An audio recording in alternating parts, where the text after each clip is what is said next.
बिना देखे तेरी तस्वीर बना सकता हूँ, बिना मिले तेरा हाल बता सकता हूँ। अरे मेरी मोहब्बत में इतनी ताकत है कि तेरे आँख के आंसू अपनी आँख से निकाल सकता हूँ।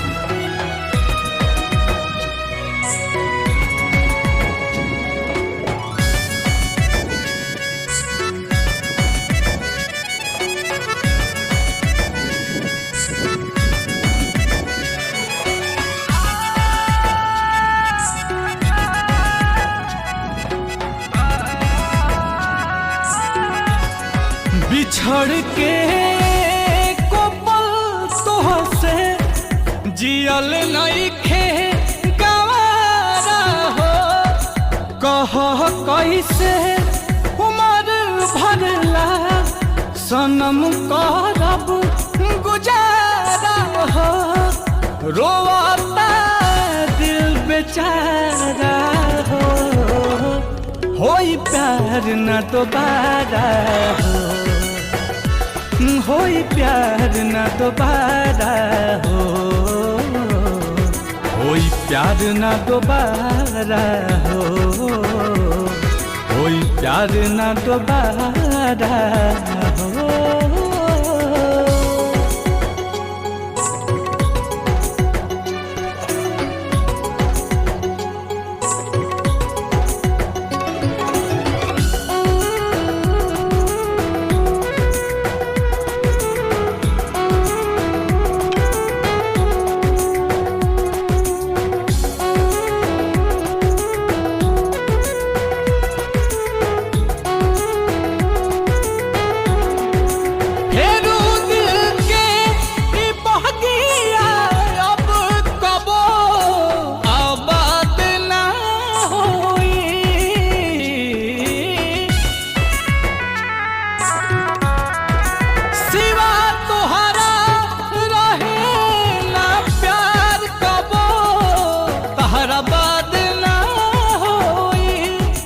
अचानक के सब खत्म भइल, ना बुझ पैली सारा हो।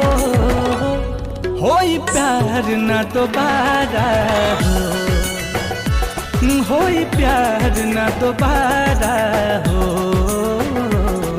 होई प्यार न दोबारा हो, होई प्यार न दोबारा हो।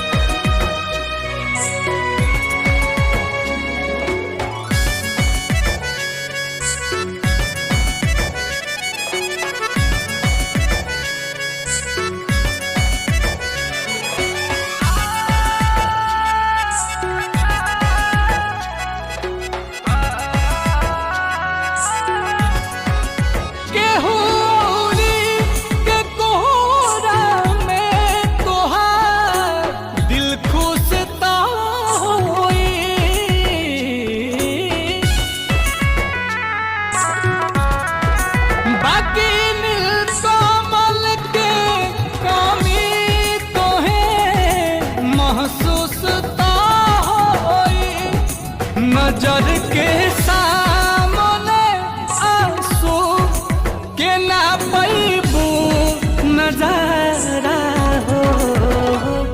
होई प्यार न दोबारा हो, होई प्यार न दोबारा हो, होई प्यार न दोबारा हो, होई प्यार न दोबारा हो।